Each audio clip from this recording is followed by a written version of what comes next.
Commander Reed stood at the observation deck of the Imperial flagship Eternal Glory, his 4 eyes fixed on the main display. The unknown vessel that had appeared at the edge of Imperial space continued its steady approach. Small by Imperial standards, the ship showed none of the elegant curves or crystalline structures common to civilized species. "Status report," Reed demanded, his secondary arms twitching with irritation. Officer Jax consulted his terminal. "The vessel remains on its current trajectory, Commander. Our scans show primitive metallurgy and basic propulsion systems. However," he paused, mandibles clicking in confusion. "Continue," Reed ordered. "There are power signatures we cannot identify. They don't match any known species in our database." Reed's upper eyes narrowed.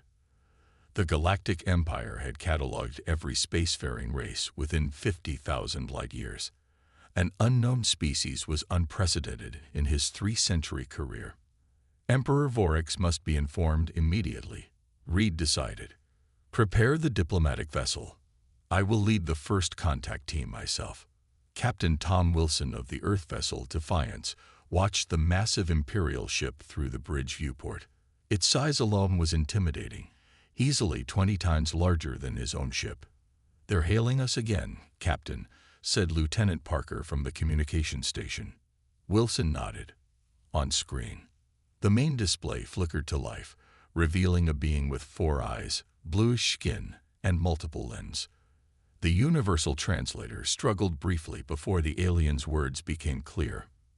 "Unknown vessel, this is Commander Reed of the Galactic Imperial Force. You have entered sovereign Imperial territory. Identify yourselves and state your purpose." Wilson straightened his uniform jacket. Humanity's first official contact with alien life would be recorded in history books. He cleared his throat. "This is Captain Thomas Wilson of the Earth vessel Defiance. We are on a mission of peaceful exploration from the United Systems of Earth. We were unaware this region was claimed territory." All 4 of Commander Reed's eyes blinked simultaneously. "Earth. This designation is not in our records. We're relatively new to interstellar travel," Wilson explained, carefully omitting certain details. "Our civilization only recently developed faster-than-light capabilities." Reed's secondary arms made a gesture the translator couldn't interpret. "We request a diplomatic meeting. Prepare to receive a shuttle with our representatives." Wilson exchanged glances with his first officer, Commander Harris. They had prepared for this possibility. "We would be honored," Wilson replied. "Our docking bay will be ready in 30 minutes."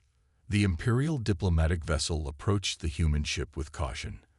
On board, Commander Reed and Science Officer Plex studied the crude vessel through viewing ports. "Such primitive design," Plex noted. "Visual scanning ports instead of sensor arrays, exposed communication antennas, and what appears to be basic projectile defense systems." Reed wasn't convinced, yet they achieved faster-than-light travel. Something doesn't add up. The shuttle docked with surprising ease. The airlock cycled, and Reed led his team of 4 into the human vessel. The gravity was slightly stronger than Imperial standard, and the atmosphere carried unfamiliar scents. Captain Wilson waited with a small reception team. Reed immediately noticed the strange physiology of these humans. They stood on 2 legs only, with just 2 arms and a single pair of eyes. Their bodies appeared soft, lacking any natural armor or protective features. Most shocking was their exposed skin. No scales, carapace, or even proper fur for protection. "Welcome aboard the Defiance," Wilson said, extending a hand in their cultural greeting gesture. Reed stared at the appendage momentarily before mimicking the gesture awkwardly with one of his secondary limbs. The human's grip was surprisingly firm. "We are curious about your species," Reed said carefully. "The Empire has cataloged all known spacefaring races in this sector of the galaxy. Your presence is unexpected." Wilson smiled. "Earth is approximately 70 light-years from here. We've been exploring outward for about 15 years now." Science Officer Plex activated a scanning device, which caused the humans to tense noticeably. Is that necessary? Commander Harris asked, hand subtly shifting toward her sidearm. Reed gestured for Plex to lower the device. Merely standard protocol. We are curious about your biology. Your species appears quite fragile. Wilson's smile didn't waver. Appearances can be deceiving, Commander. The diplomatic meeting continued in a conference room where both sides exchanged basic information. Reed noted that the humans carefully avoided specifics about their military capabilities or the exact location of their home system. The Galactic Empire spans over 3,000 star systems, Reed explained. Emperor Vorax has ruled for 8 centuries, bringing peace and order to all civilized species. As new races achieve space travel, they naturally join the Empire for mutual protection and advancement. Naturally, Wilson repeated, his tone unreadable. Reed continued, all ships entering Imperial space must submit to inspection and register with the nearest Imperial outpost. We will need to examine your propulsion systems and weapons capabilities. The mood in the room shifted instantly. The humans exchanged glances. I'm afraid that won't be possible, Wilson said firmly. Our technologies are proprietary. We'd be happy to register our presence and establish diplomatic relations, but the Defiance will not be subject to inspection. Reed's upper eyes widened in surprise. No species had ever refused an Imperial directive so directly. Perhaps you misunderstand, Reed said, his voice hardening. This is not a request. Imperial law applies to all vessels in Imperial space. Wilson stood slowly. And perhaps you misunderstand, Commander. The Defiance is sovereign territory of the United Systems of Earth. We didn't know we were entering claimed space, but now that we do, we're happy to depart your territory immediately. Reed had never encountered such defiance from a seemingly inferior species. These humans lacked natural defenses, appeared technologically primitive, and yet showed no fear. That would be unwise, Reed warned. The Empire controls all local jump points. For your own safety, Imperial escorts would need to guide you. We'll take our chances, Wilson replied coldly. This meeting is concluded. You have 30 minutes to return to your vessel, Commander. As the Imperial delegation returned to their shuttle, Reed's mind raced. These humans were either incredibly brave or incredibly foolish. Either way, they would soon learn the price of defying the Empire. Your assessment? Reed asked Plex once they were alone in the shuttle. Primitive, but curious, the science officer replied. Their physical form suggests an evolution on a low-threat world.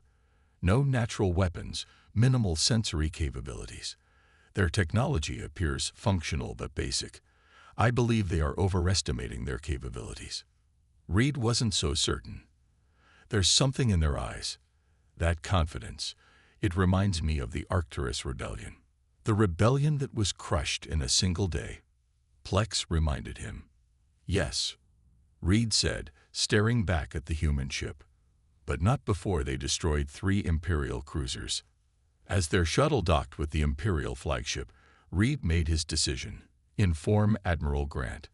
Tell him we've encountered an unregistered species that refuses to comply with Imperial law.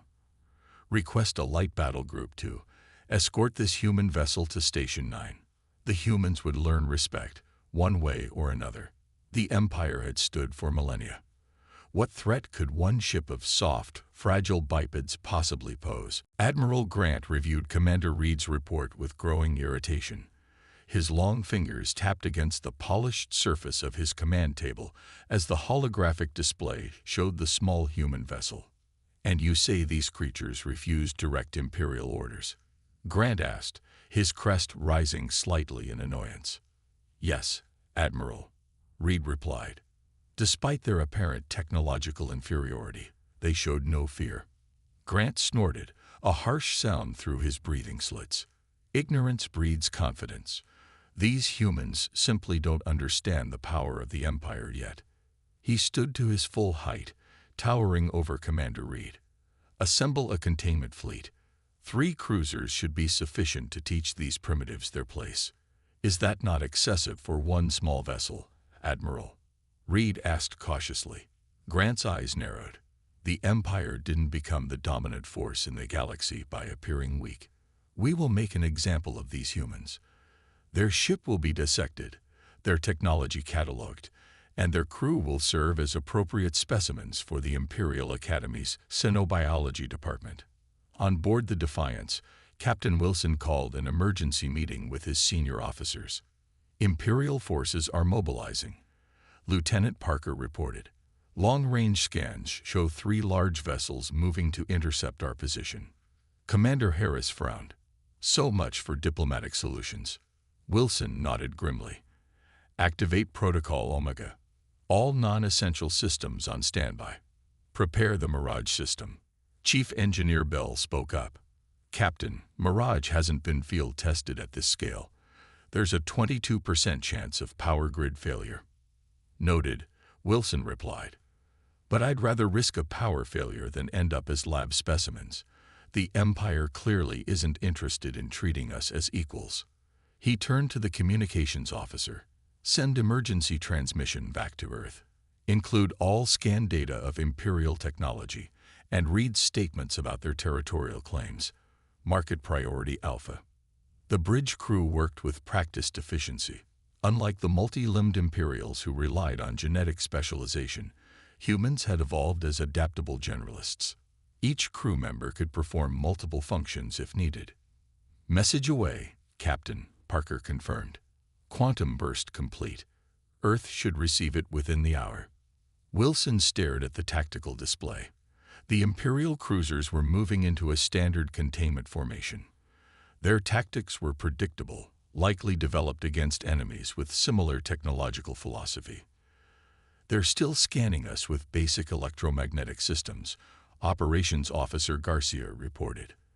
They haven't detected our quantum shielding or the secondary reactor. Wilson smiled slightly. Good. Let's keep it that way until we have to show our hand.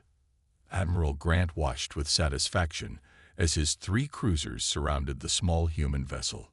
Primitive design, he remarked to his tactical officer. Look at those exposed hull plates, the inefficient engine placement. It's as if they assembled it from spare parts.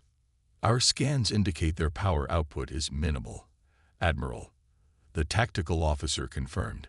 Their weapons appear to be simple projectile launchers and low-energy beam emitters. Grant's mandibles clicked in amusement. Open a channel. The communications array hummed, and soon Captain Wilson's image appeared on the main screen. Human vessel.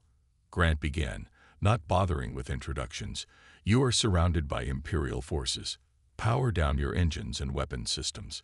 You will be escorted to Imperial Station 9 for processing and inspection. Wilson's expression remained neutral. Admiral, we are in the process of plotting a course out of your territory. We'll be on our way shortly. Grant's crest fully extended in anger. Perhaps I wasn't clear. This is not a negotiation. Your vessel will submit to Imperial authority or be destroyed. The human captain simply nodded. I understand completely. Defiance out. As the transmission ended, Grant turned to his weapons officer. Activate tractor beams. Lock onto that vessel and prepare to disable their engines. On the Defiance, alarms blared as Imperial energy signatures spiked. They're activating tractor systems, Garcia reported, attempting to lock onto our hull. Wilson nodded. Initiate Mirage. Now. Chief Engineer Bell activated a series of commands. Deep within the Defiance, systems that had remained dormant surged to life. The ship's apparent power signature doubled, then tripled. Mirage system active, Bell confirmed. Tractor beams unable to establish lock. On the lead Imperial cruiser, confusion erupted across the bridge. Admiral, the human vessel, it's changing. The tactical officer exclaimed. Grant watched in disbelief as the small ship's energy signature transformed. Sections of the hull that had appeared solid were dissolving, revealing different structures beneath. What trickery is this? He demanded. Unknown, Admiral. Our scans can't penetrate their hull anymore. There's some kind of interference field. Wilson gave the next order calmly. Activate secondary propulsion system. The Defiance shuddered slightly as hidden engines ignited. What had appeared to be decorative hull elements reconfigured, revealing advanced thrust nozzles. Course plotted clear of Imperial space. Harris confirmed. Ready on your mark. Wilson stared at the Imperial vessels on the view screen. They came expecting to find primitives. Let's not disappoint them entirely. He paused. Fire conventional missiles. Aim for their sensor arrays, then execute jump once their targeting is disrupted. Admiral Grant watched in shock as the supposedly primitive human ship launched a barrage of what appeared to be simple projectiles. His tactical officer's dismissive laugh turned to alarm as the projectiles suddenly changed course mid-flight, each splitting into multiple warheads. Evasive action, Grant ordered, but it was too late. The missiles detonated precisely against the sensor arrays of all three Imperial cruisers. Not powerful enough to cause serious damage, but perfectly targeted to blind their tracking systems. Restore sensors. Don't lose them, Grant shouted. When the interference cleared, the human vessel was nowhere to be seen. Impossible, Grant whispered. Check long-range scans. They must have flown at sublight speeds. The tactical officer worked frantically at his station. Admiral, there's no trace of them. It's as if they simply vanished. Grant's crest flattened against his head. In his 3-century career, he had never failed to capture a target. Emperor Vorax would not be pleased. Light years away, the Defiance exited its jump, the experimental drive cooling after its successful deployment. Jump complete, Captain, Harris reported. All systems functioning within parameters. Wilson nodded, relief evident on his face. Status of Imperial pursuit. None detected. Our jump signature was masked as planned. As far as they can tell, we disappeared into thin air. The bridge crew exchanged small smiles. Their deception had worked perfectly. What the Empire had seen was exactly what Earth wanted them to see, a primitive species making its first steps into space. Wilson turned to communications. Prepare another message to Earth Command. The Empire took the bait. They believe we're technologically inferior. And when they realized their mistake, Harris asked quietly. Wilson's expression hardened. By then, it will be too late. The fleets are already assembling. The Empire has no idea what's coming. In his private quarters later, Wilson reviewed the scans of Imperial technology. Despite their advanced age as a civilization, their weapons and shields showed surprising standardization, a weakness that came from millennia without serious challengers. Humanity, forged in constant conflict and competition, had developed technologies specifically designed to appear harmless until the moment they weren't. The Empire had just made the first of many mistakes. They had judged humans by their appearance rather than their potential. And now, Earth would prepare for war. 6 months had passed since the encounter with the human vessel Defiance. On the Imperial border outpost Sentinel-7, Lieutenant Vox stifled a yawn as he monitored the long-range sensor array. His assignment to this remote station was punishment for a minor infraction, and the tedium was worse than any formal discipline. A soft alert from his console broke the monotony. Vox straightened, all 4 eyes focusing on the readings. That's odd, he muttered, adjusting the scanner settings. The console showed multiple vessels approaching Imperial space. Their energy signatures resembled common merchant ships used by several client species of the Empire. Yet something felt wrong about their formation, too organized for typical trading vessels. Vox opened a communication channel to his superior. Commander Drell, sensors have detected a fleet of what appear to be merchant vessels approaching from Sector 19. Merchants. Commander Drell's voice carried a note of surprise. That sector has no established trade routes. Yes, sir. There are 17 vessels in total. Configuration suggests standard cargo haulers, but their formation is unusual. There was a pause before Drell responded. Maintain surveillance. I'll alert Central Command. In the flagship of the approaching fleet, General Maxwell reviewed the tactical display.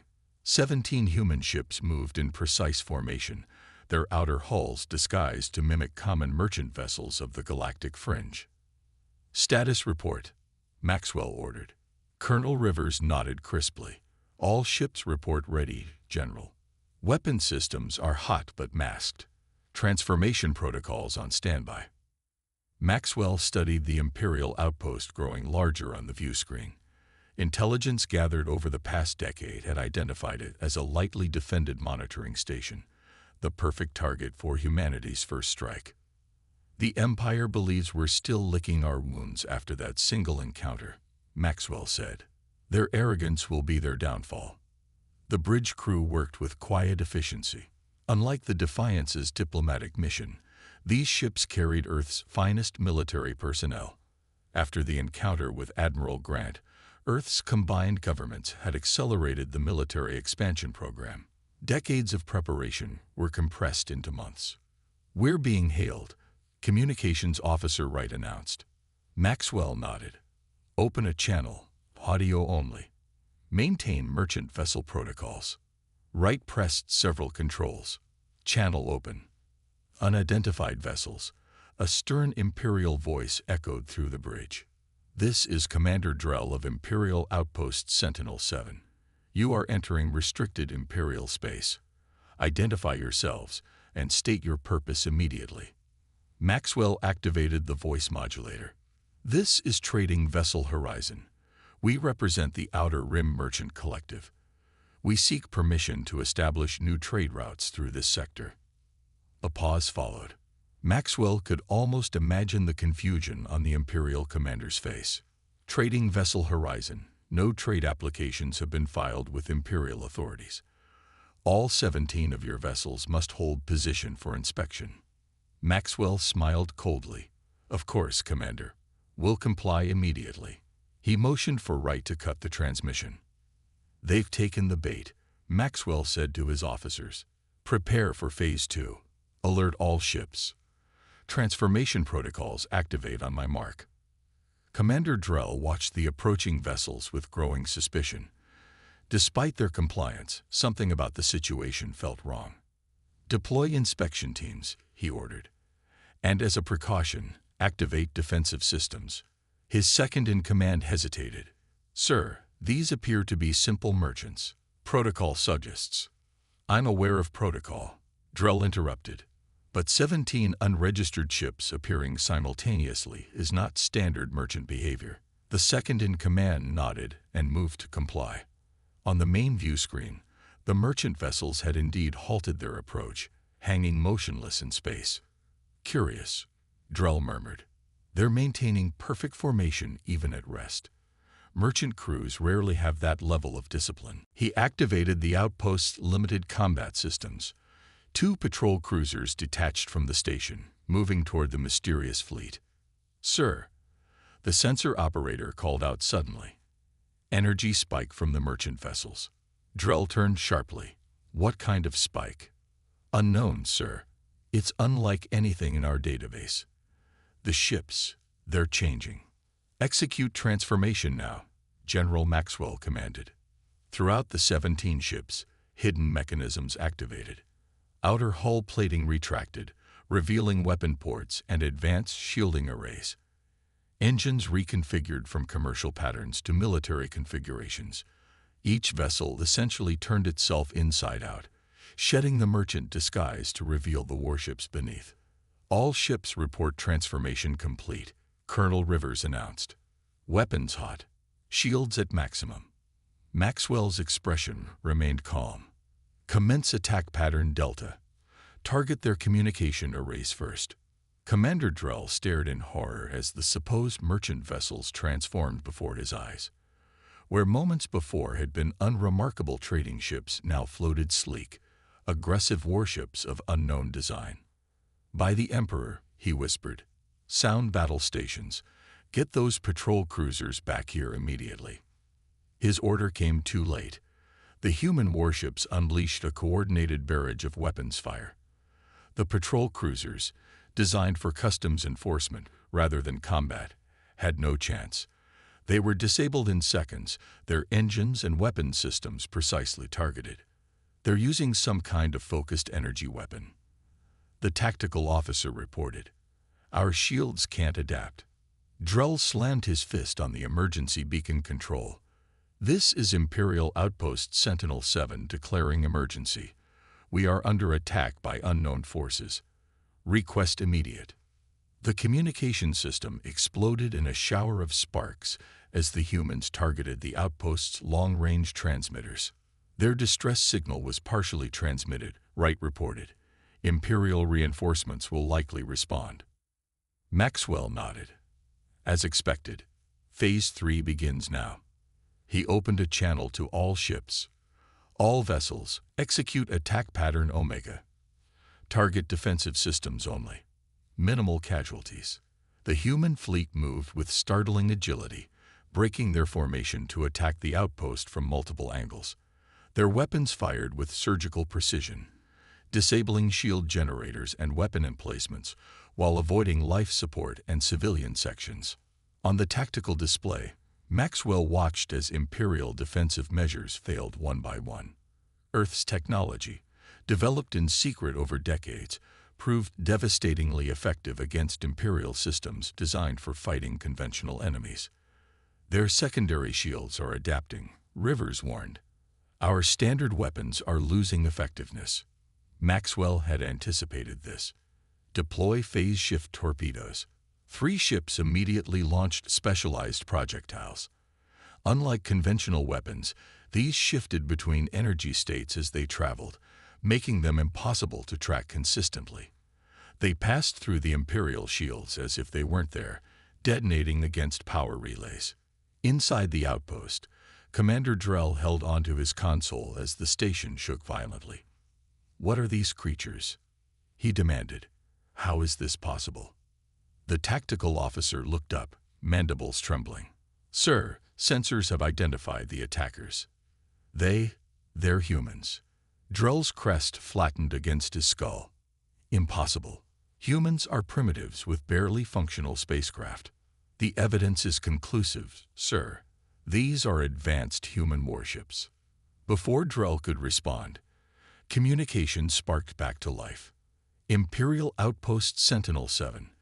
A calm human voice stated, "This is General Maxwell of the Earth Defense Force.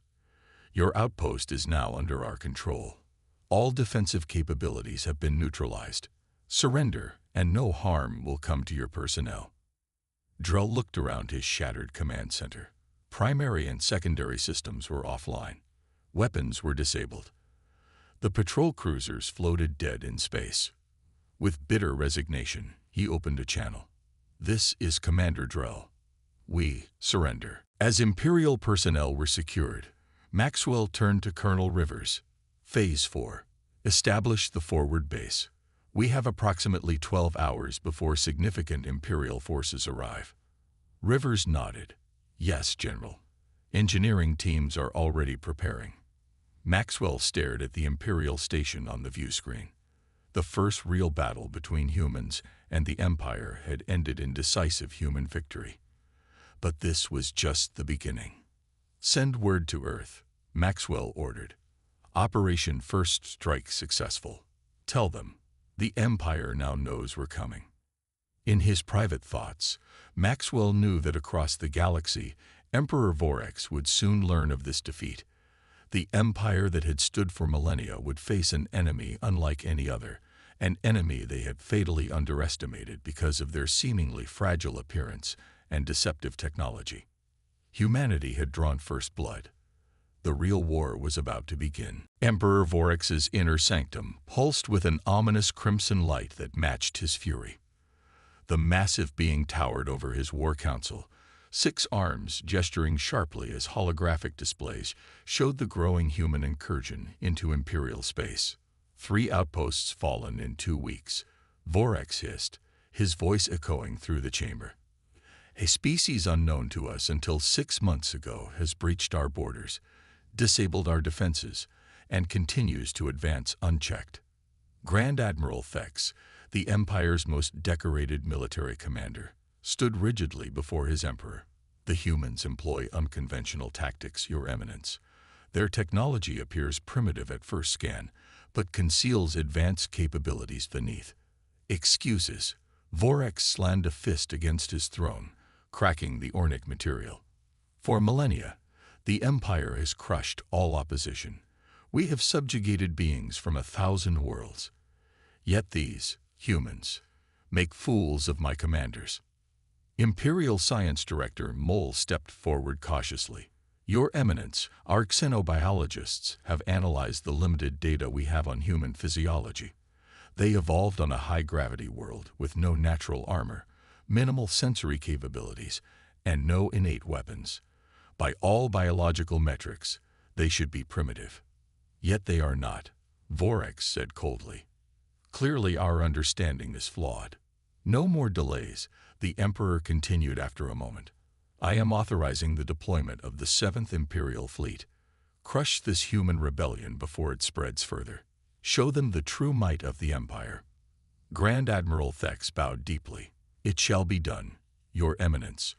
The 7th Fleet comprises 300 warships, including 5 dreadnoughts. The humans will be annihilated. Emperor Vorax leaned forward, his eyes gleaming. Bring me prisoners and intact ships for study. I want to understand how these creatures deceived us so thoroughly. Admiral Stone of Earth's Defense Force studied the tactical display aboard her flagship Determination. Intelligence reports from stealth probes confirmed her suspicions. The Empire was mobilizing its largest battle group yet. They're finally taking us seriously, she remarked to her executive officer. Commander Patel. 300 ships against our 60, Patel observed. Even with our technological advantages, those are concerning odds. Stone nodded grimly, which is why we won't fight them conventionally. She tapped a control, and the display shifted to show a dense asteroid field near the Procyon system. We'll make our stand here. Patel studied the location. That's a natural choke point. The Imperial fleet will have to navigate through that narrow corridor to reach our new colony. Exactly. And that's where Operation Trojan will commence. Stone opened a channel to the engineering bay. Chief Engineer Miller, status report on the mining vessels. The screen switched to show a woman in her 40s, her uniform bearing the insignia of Earth's Engineering Corps. Lisa Miller had been a brilliant mining engineer before the war. Now her expertise was being put to a different use. Final modifications complete, Admiral, Miller reported. All 20 mining vessels have been retrofitted according to specifications. From the outside, they appear to be standard resource extractors. Inside, she smiled slightly. They're anything but. Stone nodded in approval. Excellent work, Chief. Deploy them to these coordinates. She transmitted the data. The Imperial fleet will be passing through in approximately 72 hours. Grand Admiral Thex observed the massive Imperial armada from the bridge of his dreadnought, Emperor's Fist. Ships stretched as far as the eye could see, their formation perfect after centuries of military tradition. No force in the galaxy could stand against such might. The human fleet has been located, Admiral, his second-in-command reported. They appear to be establishing defensive positions near the Procyon asteroid field. Thex studied the tactical display. A curious choice. The asteroids will limit their maneuverability as much as ours. Perhaps they are more desperate than we thought, the officer suggested.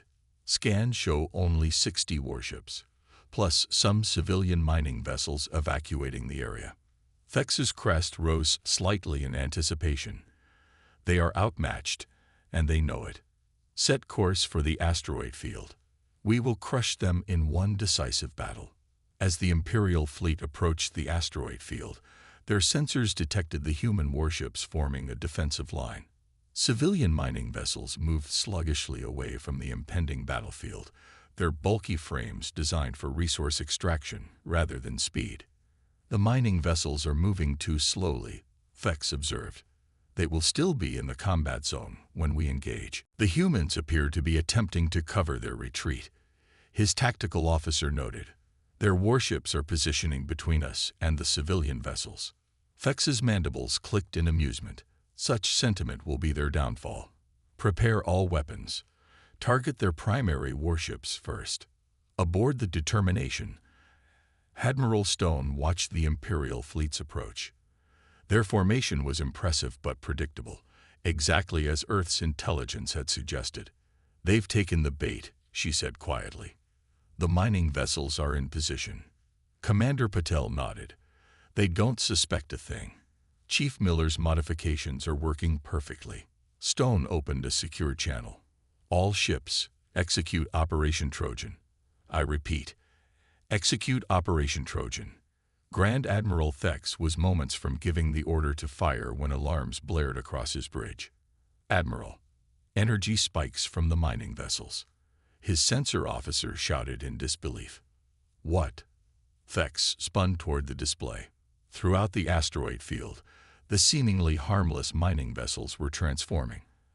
Outer hulls split open, revealing batteries of advanced weapons.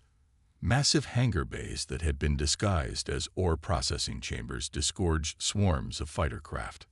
"Impossible," Thex whispered as the tactical display updated. What had appeared to be 20 slow-moving civilian ships were actually 20 massive carriers, each larger than an Imperial cruiser. "New contact count," the tactical officer reported, his voice rising in panic. 300, 400, still rising. Small craft launching from the mining vessels. Chief Engineer Miller watched with satisfaction as her modified ships performed perfectly.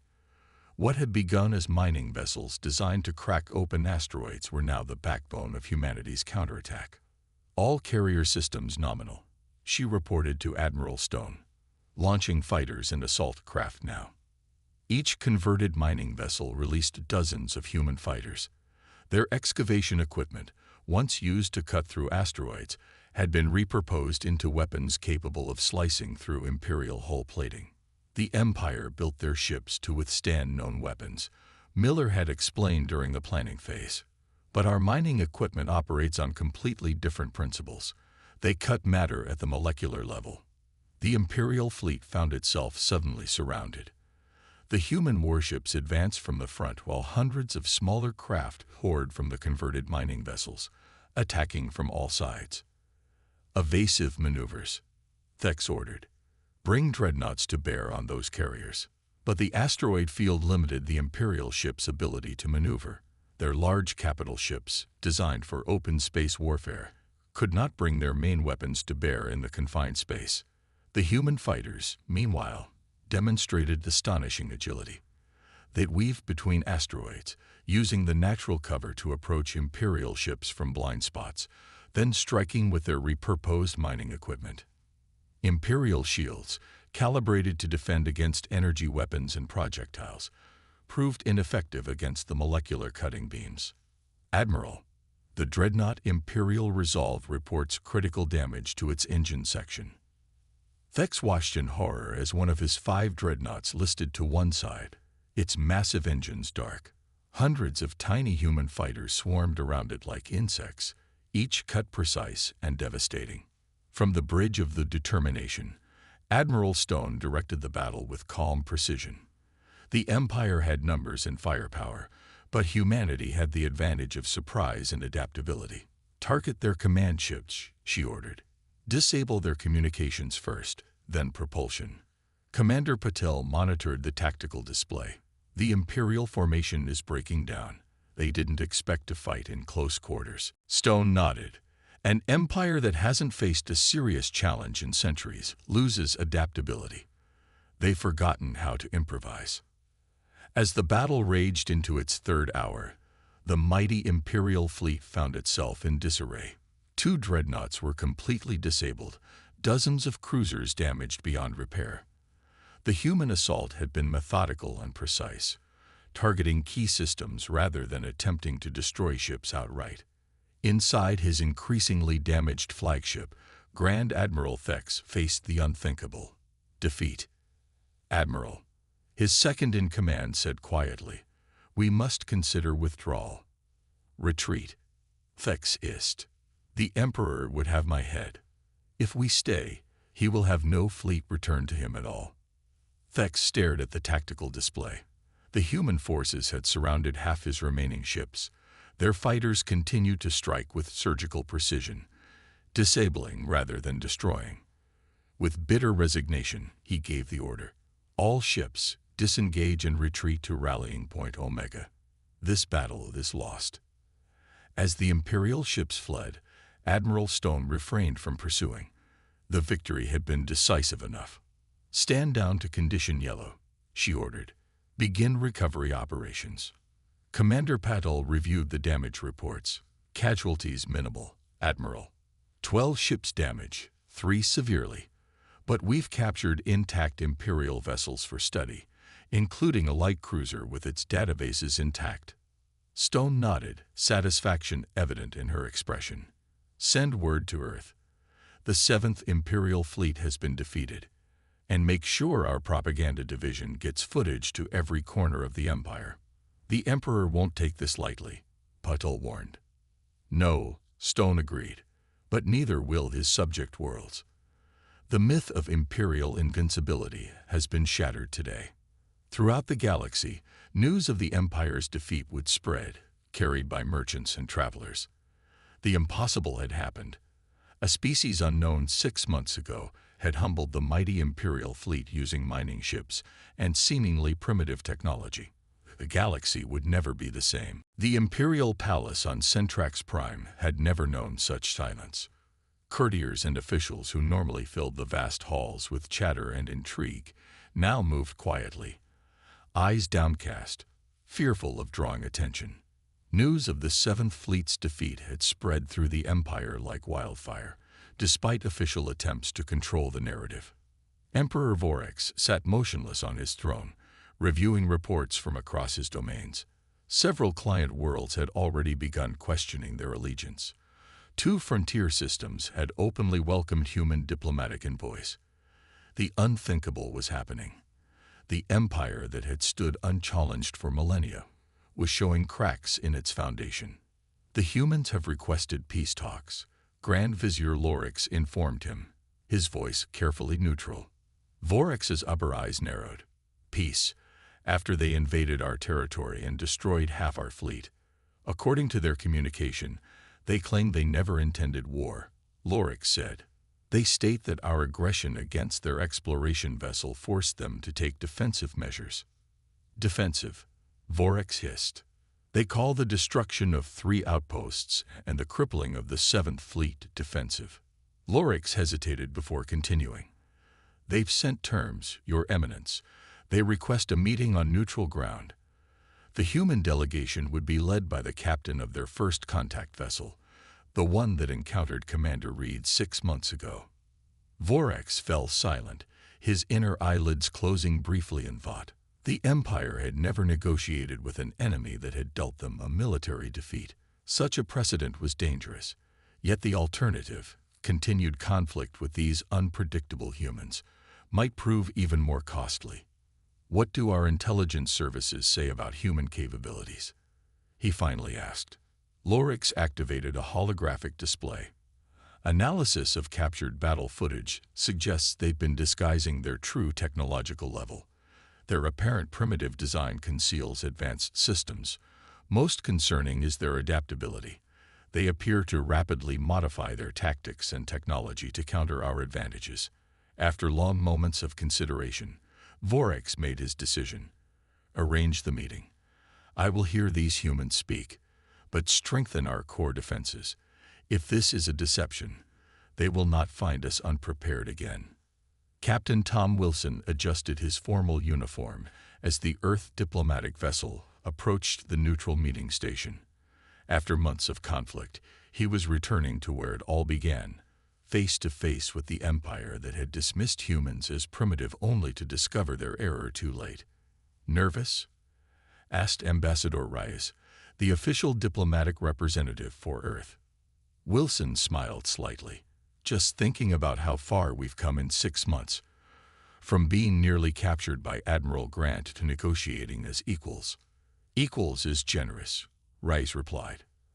After Admiral Stone's victory, many at home are pushing for demands the Empire would never accept. Which is why we need to be reasonable, Wilson said firmly. We've proven our point. Now we need peace that both sides can live with. The Earth vessel docked smoothly with the neutral station, a trading post operated by the Arcturians, one of the few independent species respected by the Empire. Security personnel from both sides had spent days preparing protocols acceptable to everyone. As Wilson and the Earth delegation entered the grand meeting chamber, he was surprised to see Emperor Vorax himself sitting across the table. He had expected lesser officials. "The Emperor attends personally," Ambassador Reyes whispered. "We've truly shaken them." Wilson nodded slightly, maintaining his composure as they took their seats. The Imperial delegation stared at the humans with expressions ranging from curiosity to poorly disguised contempt. Emperor Vorax spoke first, his translator conveying his rumbling voice. "Captain Wilson, we meet at last. You've caused quite a disturbance in my empire." Wilson inclined his head respectfully. "That was never our intention, Your Eminence. Humanity sought peaceful contact with galactic civilization." Peaceful. Grand Admiral Thex, seated beside the Emperor, could not contain himself. "Your ships destroyed half my fleet. After your forces attempted to capture our exploration vessel," Wilson countered calmly. "After you dismissed us as primitives not worthy of diplomatic courtesy." Vorax raised a hand, silencing Thex. "Let us set accusations aside. We are here to discuss terms. You humans have proven. Surprising. I would understand your intentions now." Ambassador Reyes began outlining Earth's proposal: recognition of human territory, exchange of technologies, trade agreements. But Wilson noticed Vorax's attention remained fixed on him rather than Reyes. When the formal presentation concluded, Vorax leaned forward. "Impressive terms. But I have one question that has troubled me since your unexpected victories. How did a species unknown to the galaxy develop such advanced technology in isolation? Our records show no evidence of outside contact with your world." Wilson exchanged glances with Reyes, who nodded slightly. The time for complete honesty had come. "Your Eminence," Wilson began, "humanity has been aware of the Empire for over 50 years. A murmur ran through the Imperial delegation. "Impossible," Science Director Mole protested. "We have no record of contact before the Defiance encounter." "Not direct contact," Wilson clarified. "Earth's first faster-than-light probe detected Imperial communications nearly 5 decades ago. We learned of your empire, your technology, your military doctrine, all while remaining undetected." Vorax's crest flattened against his head in surprise. "You studied us? For decades?" Wilson nodded. "Earth's history is marked by conflict between rival powers. When we discovered we weren't alone in the universe, and that the dominant power subjugated all others, we made a decision. We would prepare, develop our technology in secret, design our ships and weapons specifically to counter Imperial capabilities. The primitive appearance of your vessels," Thex said slowly, understanding dawning. "Deliberate deception," Wilson confirmed. "Our first contact was carefully orchestrated. The Defiance appeared vulnerable to test your reactions. When Admiral Grant attempted to capture the ship rather than treat us as equals, it confirmed our fears about Imperial intentions." Emperor Vorax sat back, visibly processing this revelation. "Your entire species engaged in a decades-long deception. Impressive. And disturbing." "We preferred caution to extinction," Wilson said simply. "History has taught humans that powerful empires rarely welcome potential rivals." Silence filled the chamber as the implications settled over everyone present. Finally, Vorax spoke. "You have proven yourselves worthy adversaries, Captain Wilson. Perhaps you will prove worthy allies as well." He gestured to the terms on the table. "We will consider your proposal. The Empire has endured by adapting when necessary." As the formal negotiations proceeded, Wilson caught Science Director Mole studying the human delegation with newfound intensity. "There is something I still don't understand," Mole said during a recess. "Your biological profile suggests a species that should be technologically primitive. No natural defenses, limited sensory capability, relatively short lifespans. How did such beings advance so quickly? Wilson smiled. Those very limitations drove our progress, Director. Because we lack natural weapons, we invented artificial ones. Because we cannot see in darkness, we created night vision. Because we die so quickly, we hurry to accomplish what we can. Maul's translator couldn't quite capture his expression. Fascinating. I must study your history. I would advise caution, Wilson replied. Our history is primarily one of conflict. Humans spent millennia fighting each other before looking to the stars. 1 month later, Emperor Vorax sat alone in his private study, reviewing historical data from Earth that had been included in the peace agreement. The translated accounts of human warfare spanning thousands of years made for troubling reading. These creatures had never known the stability of single-species rule.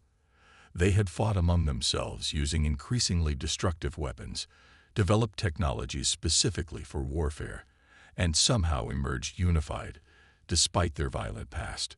Perhaps most concerning was a historical pattern Vorax recognized all too well. Humans inevitably rebelled against empires that attempted to control them. He activated his communication device.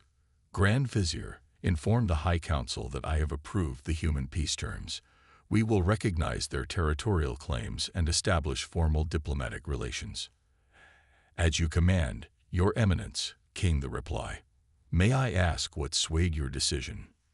Vorax looked again at the historical accounts on his screen. Endless cycles of human conflict, adaptation, and advancement driven by competition and survival. Wisdom, Vizier. The Empire has stood for millennia by knowing when to fight and when to make allies. He paused. And I suspect humanity would make far better allies than enemies. As he ended the communication, Vorax reflected on how quickly the galaxy had changed. For thousands of years, the Empire had encountered only species that could be easily dominated or assimilated. Now they faced beings who appeared fragile but possessed deadly capabilities disguised beneath misleading exteriors. The official peace treaty would be signed the following day.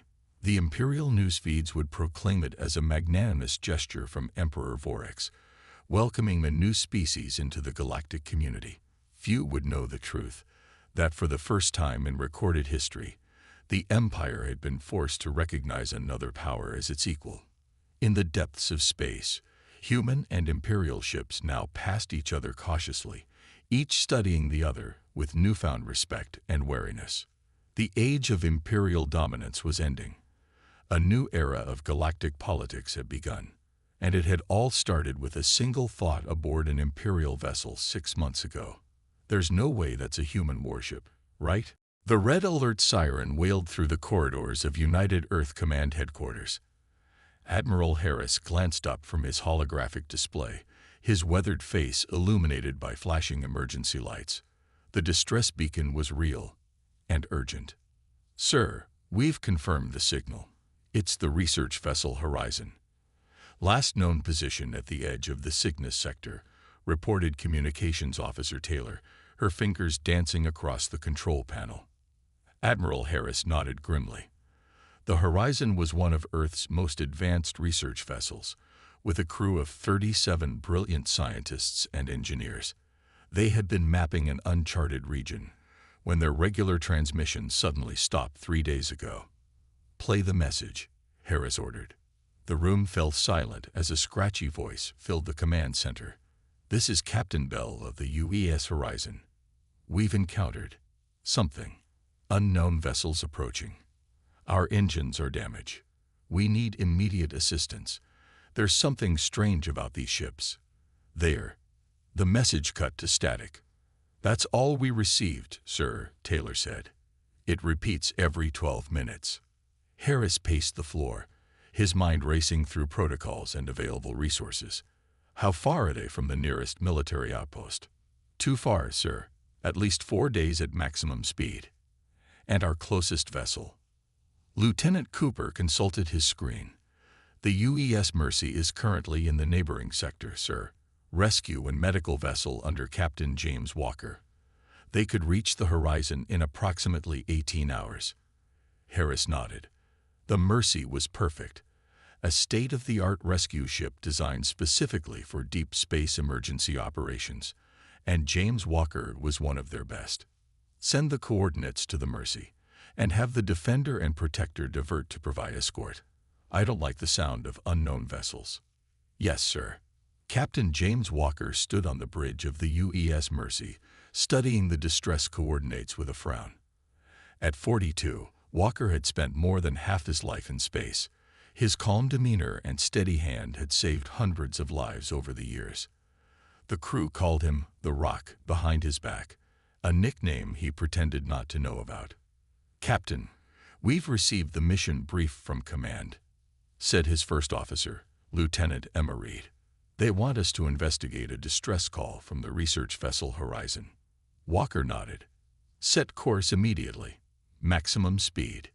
The Defender and Protector will rendezvous with us near the target location to provide security," Reed added, passing him the detailed information. Walker reviewed the data, his expression serious. "Get the rescue teams ready. Have Dr. Miller prepare the medical bay for potential casualties." "Yes, sir." As Reed left to relay his orders, Walker turned to the viewport, watching the stars blur as the Mercy accelerated to top speed. Something about this mission felt wrong. In his 20 years of service, he'd learned to trust his instincts. In the medical bay, Dr. Lisa Miller organized her supplies with practiced efficiency.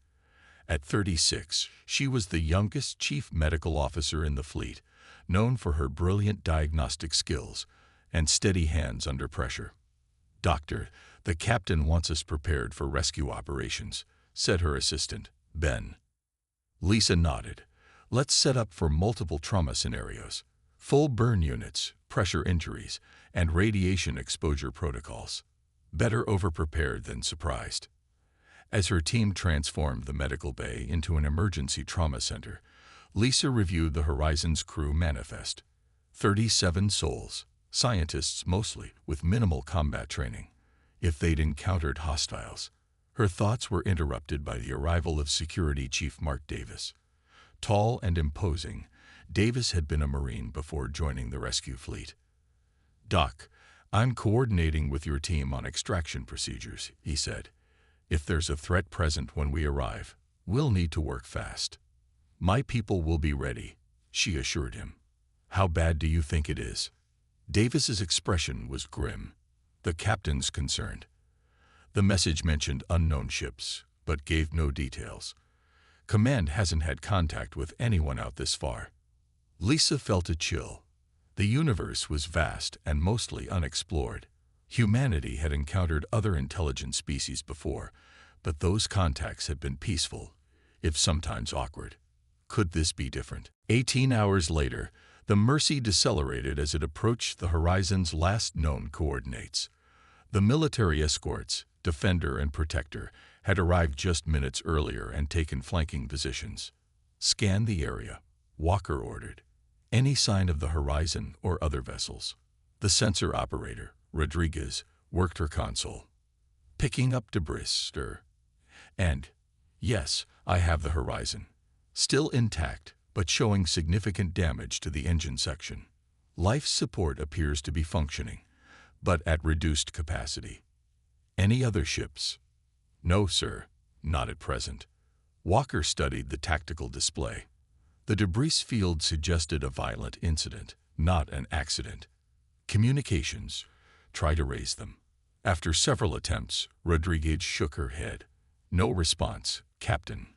"What about their emergency beacons? Any signs of life?" "Yes, sir," Rodriguez replied, her voice rising with hope. "I'm detecting multiple life signs aboard. They appear to be concentrated in the central section of the ship." Walker nodded decisively. "Bring us alongside. Lieutenant Reed, prepare 3 rescue teams. Davis will take security point. Dr. Miller accompanies Team 1. "Sir," Reed hesitated, "what about the unknown vessels from the distress call?" "That's why we have escorts. The Defender and Protector will maintain position and keep scanning. If anything approaches, they'll warn us." Walker stood. "I'll lead Team 1 myself." As the Mercy maneuvered closer to the damaged research vessel, Walker watched through the viewport. The Horizon's sleek hull was scared with what looked like weapons fire, precise hits to engines and communications arrays. This was no accident. It was an attack. "Captain," Rodriguez called out suddenly, "I'm detecting unusual energy readings from the far side of the debris field. They weren't there a moment ago." Walker felt that familiar tightness in his chest. Danger approaching. Define unusual. "Sir, they're similar to what we'd see from cloaking technology, but more advanced than anything in our database." Walker's decision was immediate. "All hands, battle stations. Recall the preparation teams to defensive positions. Warn the escorts." But even as he gave the order, 3 massive ships shimmered into existence around them.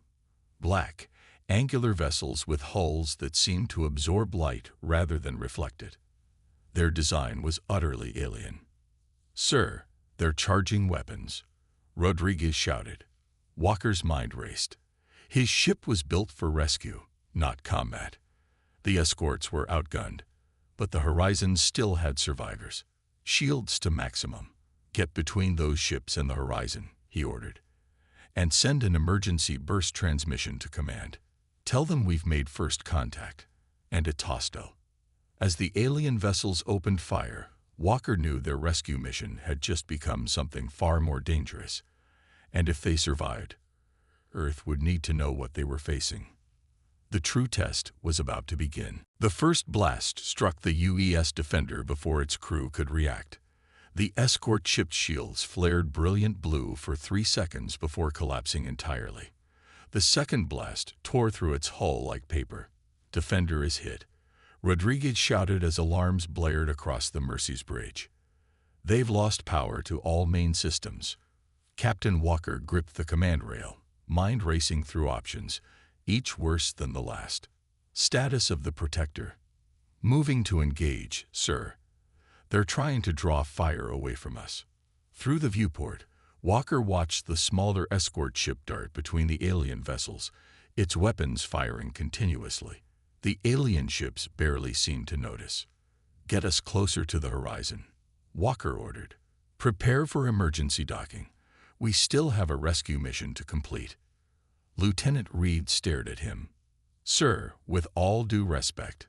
"This is what we do, Lieutenant," Walker cut her off. "We save lives." As the bridge crew worked frantically, Walker opened a shipwide channel. "All hands, this is the captain. We are under attack by unknown hostile forces.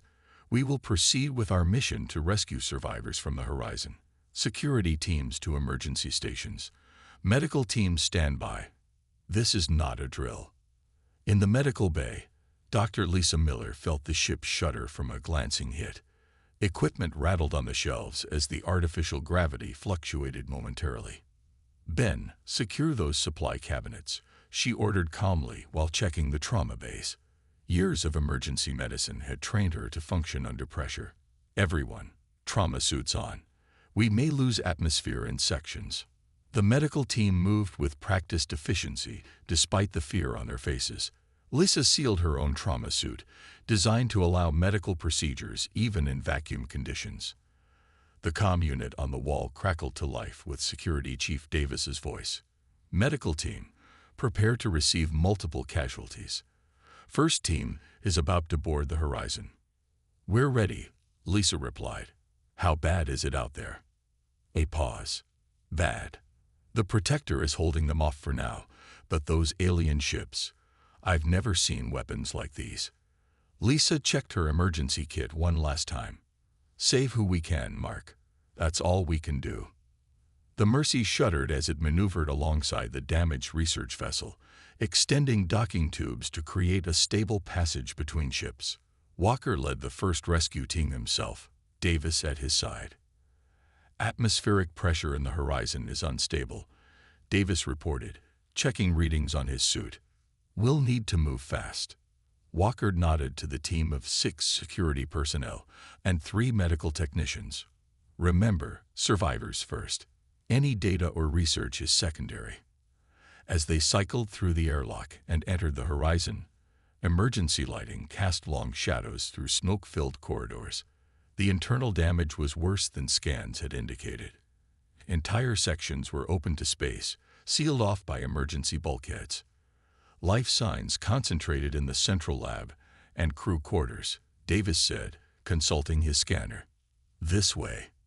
They moved quickly through the ship, encountering the first survivors huddled in what had once been the mess hall. 5 frightened scientists looked up in relief at the sight of rescue personnel. Captain Bell, Walker asked the group. A woman with a makeshift bandage around her head stood shakily. Dead. Bridge took a direct hit in the first attack. Her voice was rough. I'm Dr. Matthews, chief researcher. We're getting you out of here, Walker assured her. Can you walk? As the medical technicians treated the wounded, Matthews grabbed Walker's arm. Captain, they weren't just attacking. They were taking people. Walker froze. What? The aliens. They boarded before you arrived. Took at least 10 of our crew. Matthews' eyes were wide with fear.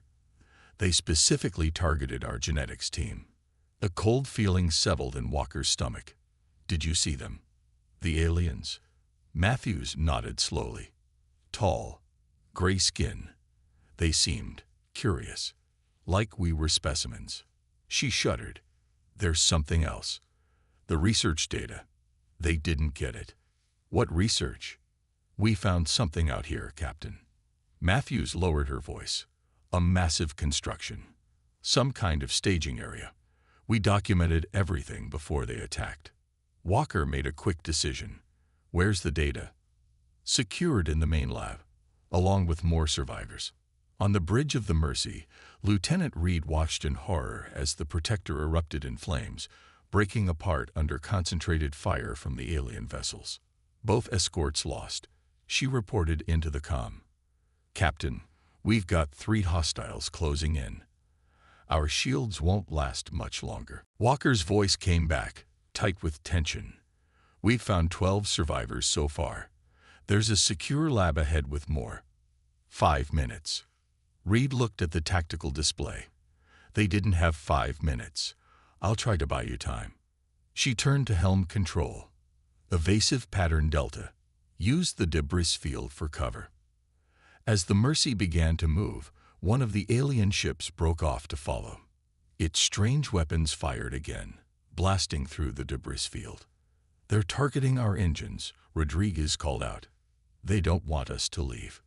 Walker and Davis reached the main lab to find 8 more survivors barricaded inside. Among them was a young woman clutching what looked like a simple data drive. Dr. Ryan, Matthews greeted her. You kept it safe. The woman nodded, her hands shaking. Everything we recorded. The facility, the ships, their patterns of movement. It's all here. Walker addressed the group. We need to move now. Our ship is under attack. As they began ushering survivors back toward the docking tube, the ship's emergency system announced in a calm voice. Warning. Hull breach imminent. Section C decompression in 15 seconds. That's between us and the airlock, Davis said urgently. Walker nodded. Alternative route. Through engineering. They redirected, moving as quickly as the injured scientists could manage. Walker kept in constant communication with Reed, the news getting worse with each update. Captain. Reed's voice was grim. They've targeted our docking connection. We need to detach now or risk catastrophic damage. Walker looked at the survivors, still 3 corridors from safety. Negative. We need more time. The ship rocked violently, throwing several people to the floor. That wasn't the aliens, Davis said, checking his scanner. The Horizon's reactor is destabilizing. Walker made the hardest decision of his career. Reed, prepare the escape pods. We can't make it back to the Mercy. On the bridge of the Mercy, Reed stared at the tactical display in disbelief. The Horizon's core was going critical, the alien ships were closing in, and the captain was still on the research vessel. Escape pods launching from the Horizon, Rodriguez reported. Reed watched as 3 small pods ejected from the research vessel. Track them. Prepare for recovery. But as the pods accelerated away, the alien vessels changed course to pursue them. "They're going after the survivors," Reed realized with horror. She had one option left: all power to engines. Position us between those pods and the alien ships. The Mercy surged forward, its damaged hull groaning under the strain. Reed opened a channel to the pods. "Captain, we'll cover your escape." Walker's voice came back, broken by static. "Negative, Lieutenant. Get the Mercy out of here." "That's an order." "Sir, we can still. The data has to reach Earth." Walker's voice was firm. "Dr. Miller has it. I'm in Pod 2, drawing their fire. Get her pod to safety." "That's my final order." Reed watched as Pod 2 suddenly changed course, heading directly toward the largest alien ship. The aliens immediately focused their attack on it, ignoring the other pods. "He's sacrificing himself," someone whispered on the bridge. Reed stood straight, honoring her captain the only way she could. "Helm, lock onto Pod 1 and Pod 3. Maximum speed back to Earth territory." As the Mercy turned away, its sensors recorded one final act of defiance. Captain Walker's pod accelerating to maximum speed before colliding with the alien vessel's weapons array in a brilliant flash of light. The diversion worked. The Mercy and the remaining pods slipped away into faster-than-light travel, carrying with them both survivors and crucial information about a new dangerous enemy. The first battle was lost, but Earth would soon know it was at war. The UES Mercy limped into Earth's orbital defense perimeter, its hull scorched and torn. Defense stations immediately dispatched repair drones and medical shuttles as the battered rescue vessel eased into dock.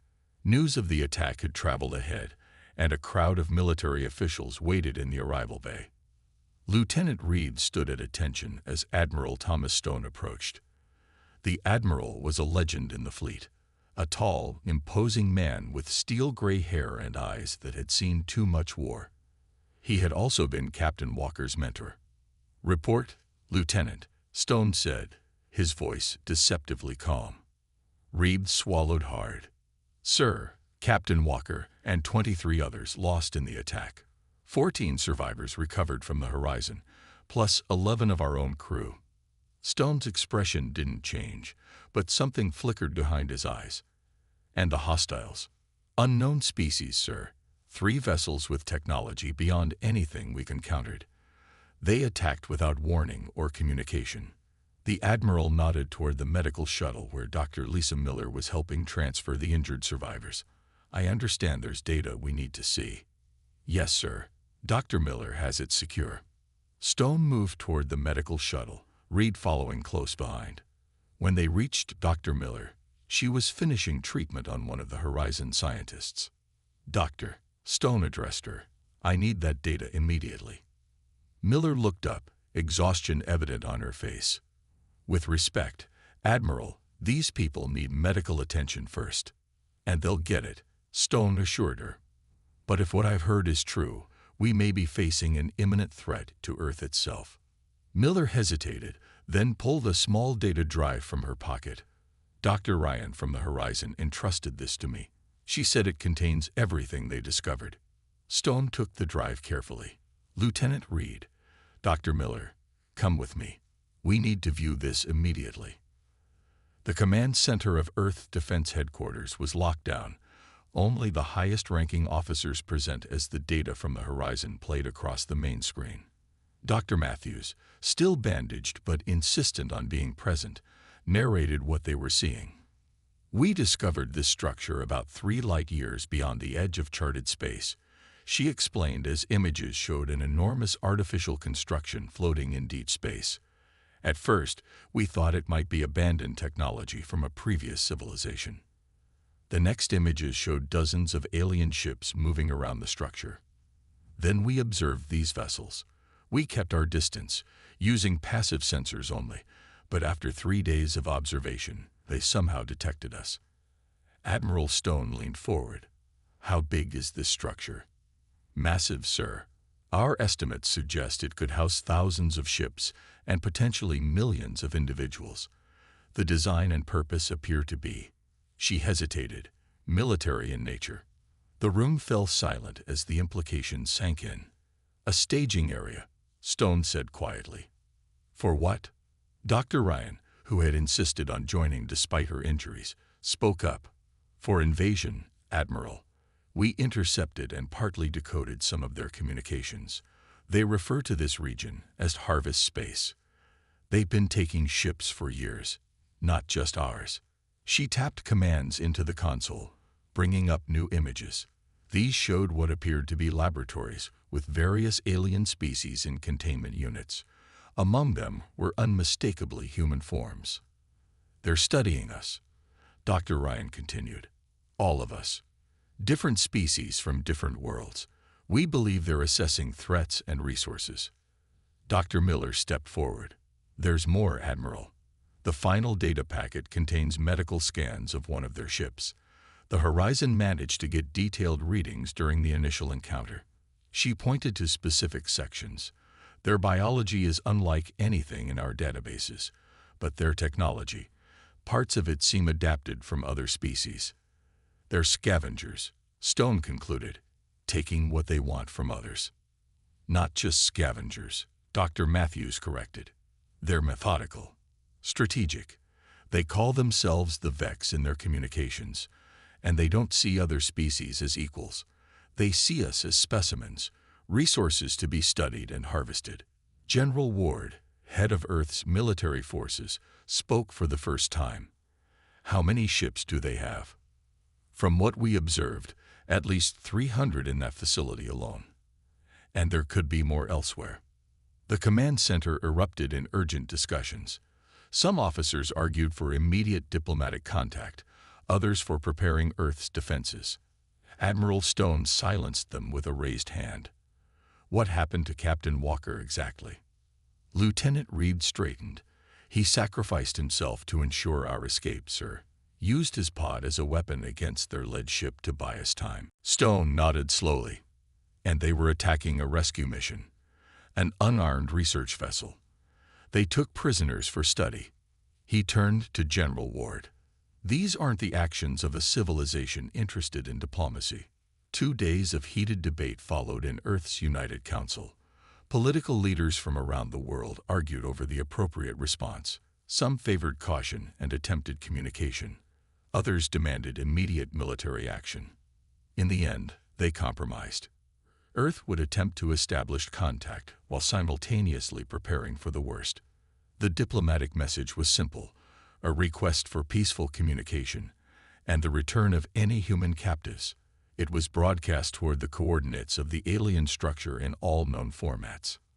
3 days later, the response came, but not in words. Outpost Sierra is gone, General Ward reported grimly to the Emergency Council meeting. Complete destruction. 432 personnel lost. The room fell silent. Outpost Sierra was a scientific research station in the outer solar system, far from any possible accident or natural disaster. Admiral Stone's voice was cold, and the message. General Ward played the transmission. A simple signal in binary code, easily translated. Specimens do not make demands. The council chamber erupted in outrage. Admiral Stone stood, silencing the room with his presence more than his voice.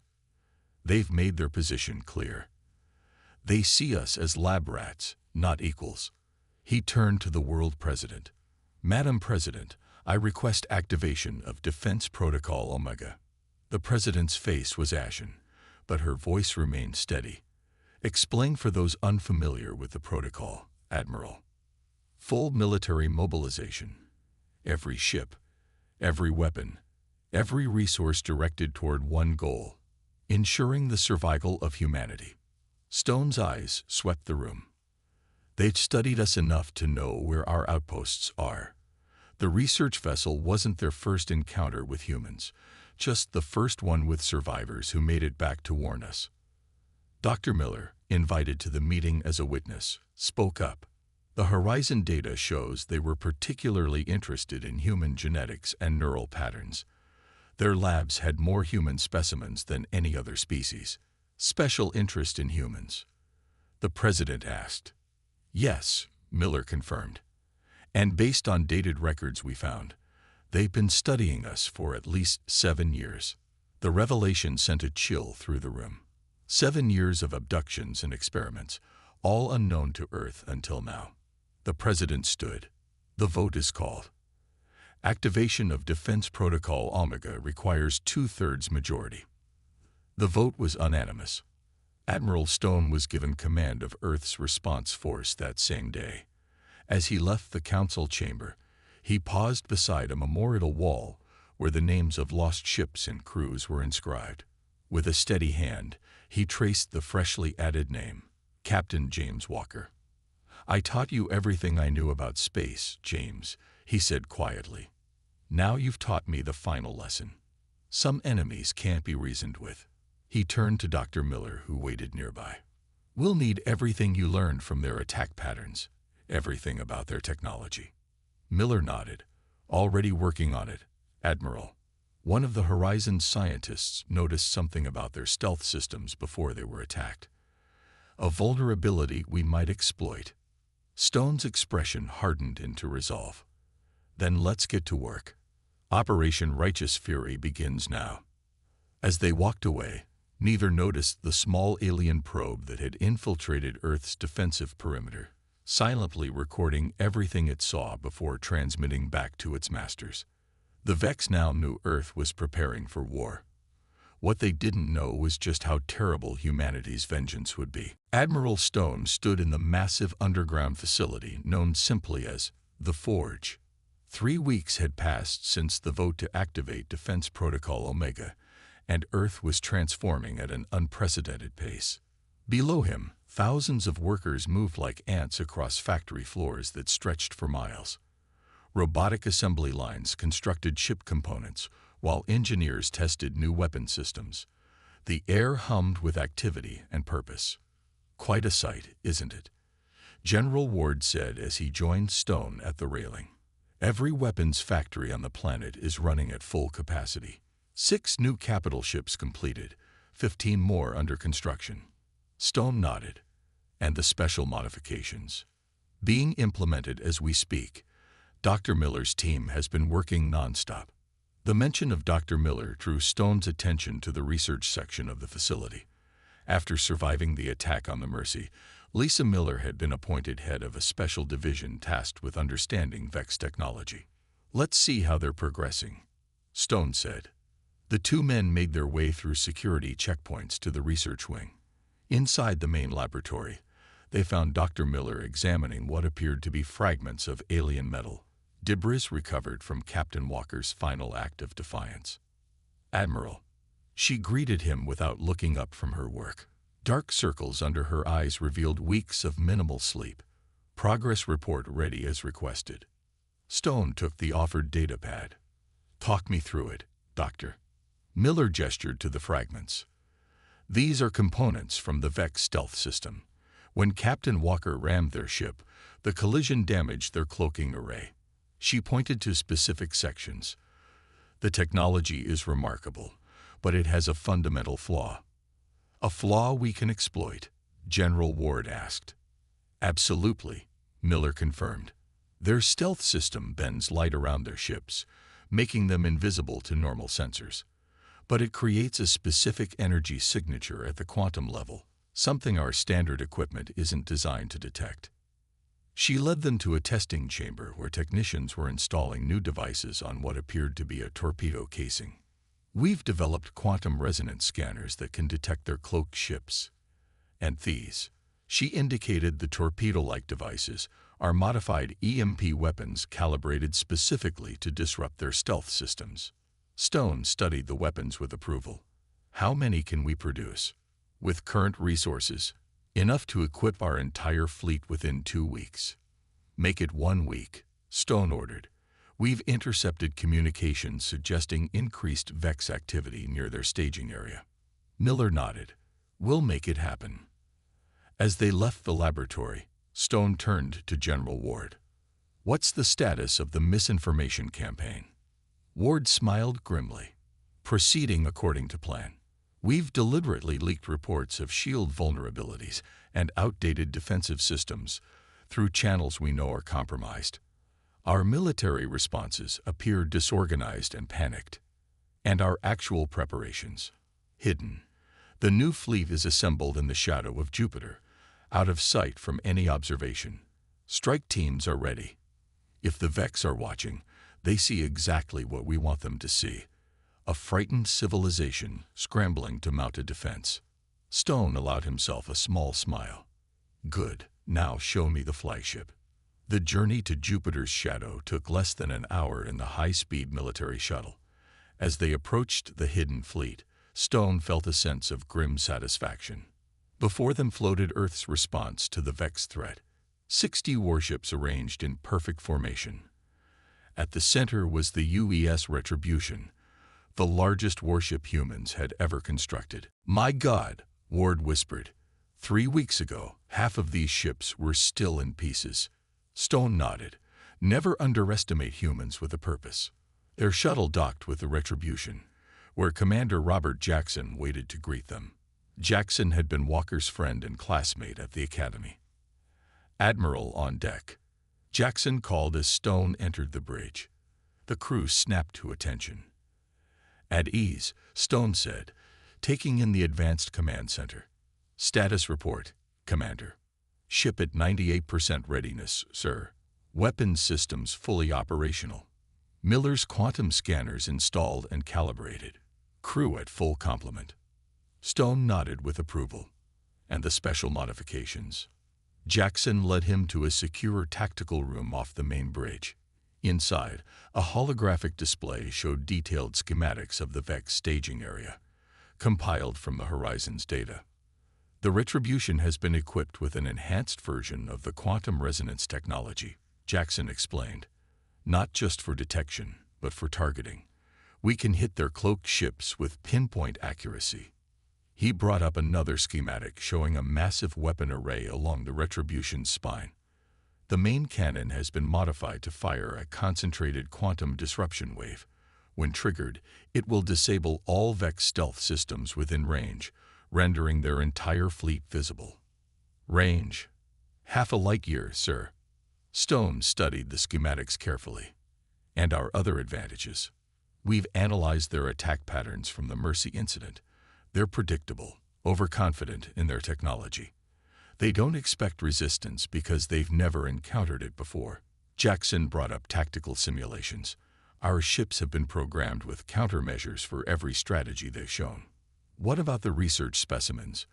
The captured humans?" Jackson's expression darkened. "Special Forces teams are prepared for boarding operations. Priority is given to locating and rescuing captives." Stone turned to Ward. "The President has authorized the use of the Nova Protocol, if necessary." Both men understood what that meant.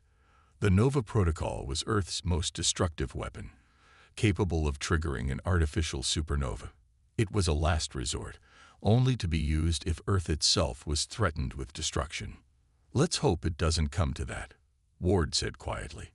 Back on Earth, Dr. Miller worked with her team to finalize the last components of the countermeasure technology. As she calibrated a sensor array, a young technician approached her. "Dr. Miller, I've analyzed the communication patterns as you requested." Miller looked up. "And you were right," the technician confirmed.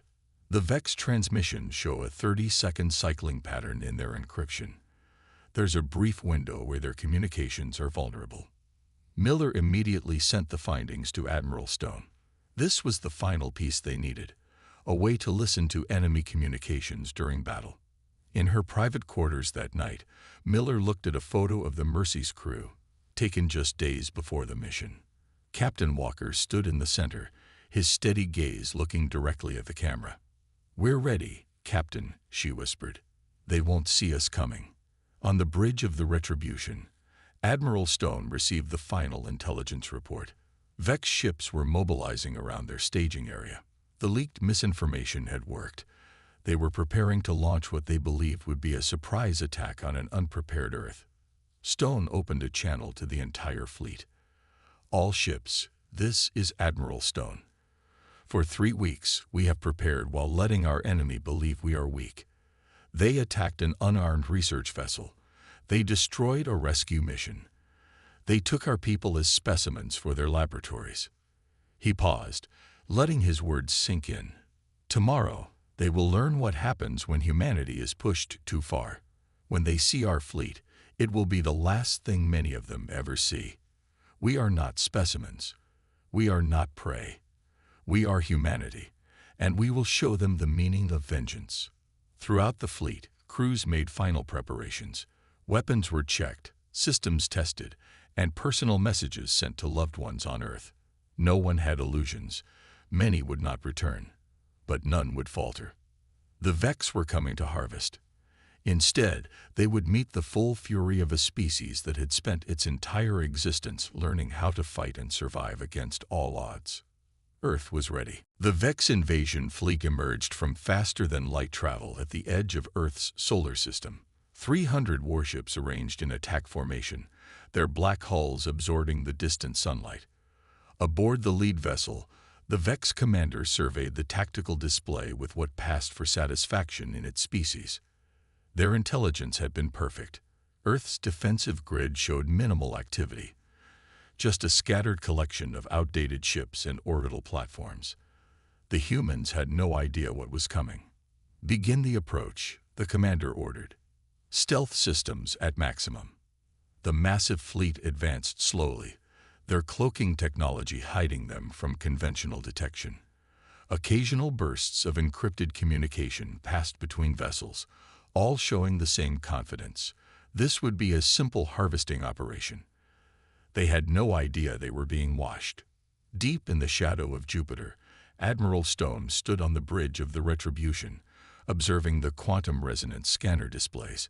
Every Vex ship appeared as a bright point of light, their supposed invisibility useless against Earth's new technology. "They've taken the bait," Stone said calmly.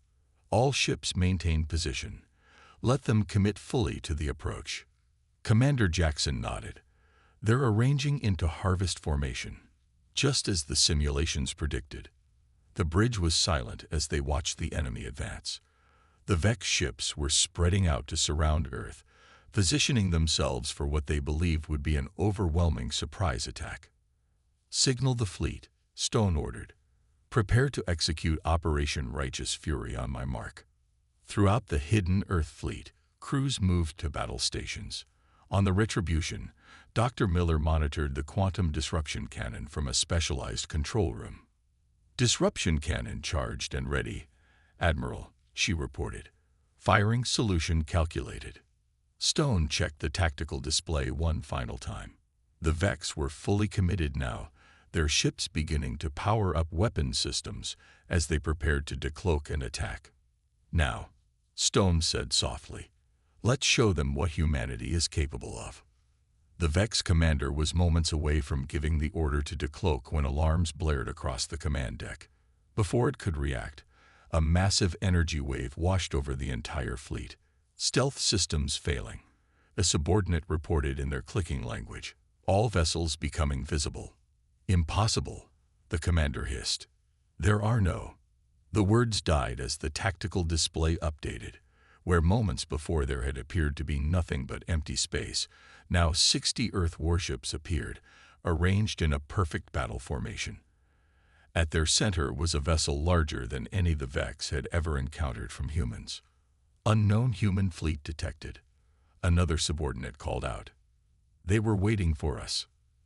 The commander stared in disbelief. How did they? "Message incoming from the human flagship," interrupted a communications officer. The main screen activated, showing Admiral Stone's face, his expression cold and determined. "This is Admiral Thomas Stone of the United Earth Fleet," he began, his voice transmitted across all frequencies. "You attacked an unarmed research vessel. You destroyed a rescue mission. You took our people as specimens." Each statement was delivered with increasing intensity. "Now you will learn why that was the worst mistake your species has ever made." Before the Vex commander could respond, Stone's image vanished. In the next instant, the Earth fleet opened fire. The first volley from Earth's ships struck with devastating precision. The quantum resonance technology allowed them to target the most vulnerable points on the Vex vessels, points identified from the data recovered by the Horizon. Direct hits across the enemy front line, reported Jackson. 27 vessels disabled or destroyed in the initial attack. Stone nodded. Begin Phase 2. Release the strike teams. From the Retribution and several other capital ships, smaller vessels launched towards the Vex staging area. Each carried elite special forces with a dual mission. Rescue any human captives and plant quantum disruptor bombs at key structural points. Dr. Miller. Stone called over the comm.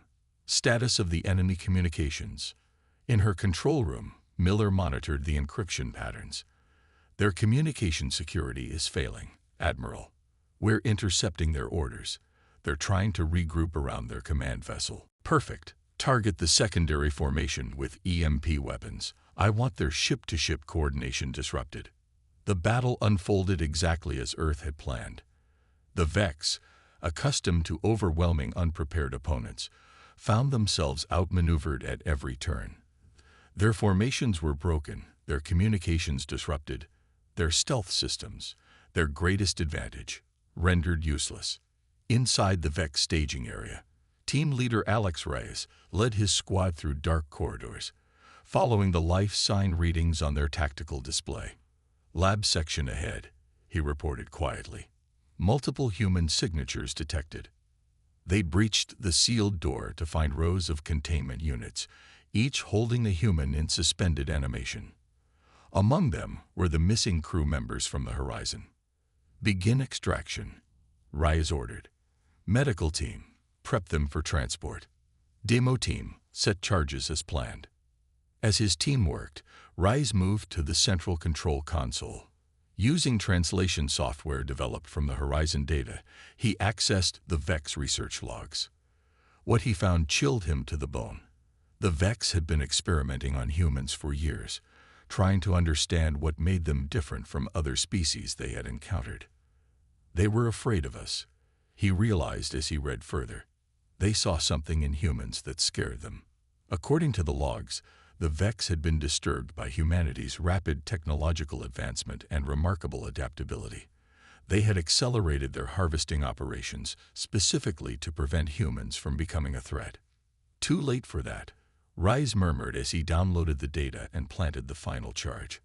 On the Retribution's bridge, Admiral Stone watched as the battle turned decisively in Earth's favor. The Vex fleet, once imposing, was now in disarray. Sir, Jackson reported, the rescue teams have recovered all identified human captives. Extraction successful. Stone nodded. And the charges? In place and ready to detonate on your command. Stone opened a channel to all Earth ships. All vessels, complete final attack pattern and withdraw to safe distance. The Earth fleet executed a coordinated assault that drove the remaining Vex ships toward their staging area. As they retreated, Stone opened a direct channel to the Vex command ship. This is Admiral Stone. Your fleet is defeated. Your research facility is compromised. You have one opportunity to surrender and release all specimens of all species you have captured. The response came quickly, a series of energy blasts aimed directly at the Retribution.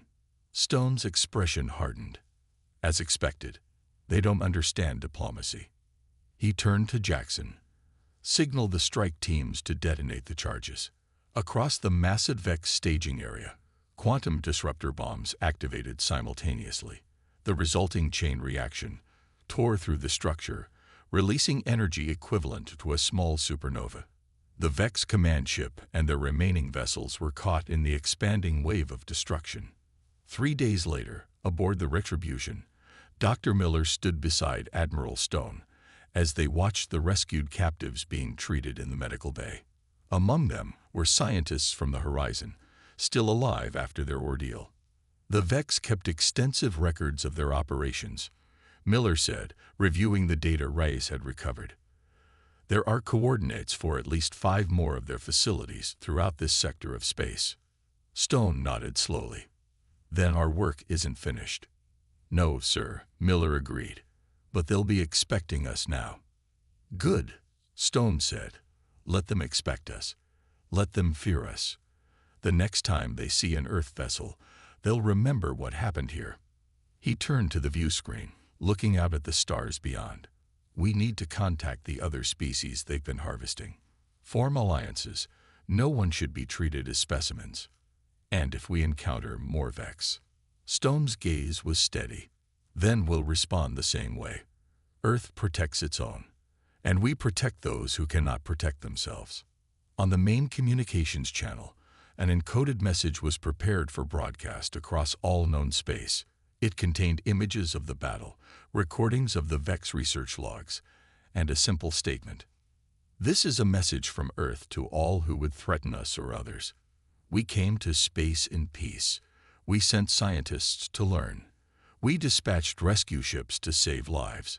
But when our peaceful missions were attacked, we responded with the full measure of our strength. Remember what happened here. Earth stands ready to extend friendship to all peaceful species. But those who attack innocent missions, those who harvest sentient beings as specimens, you have been warned. Earth will respond with complete vengeance. The message was sent, and a new chapter in humanity's story among the stars began.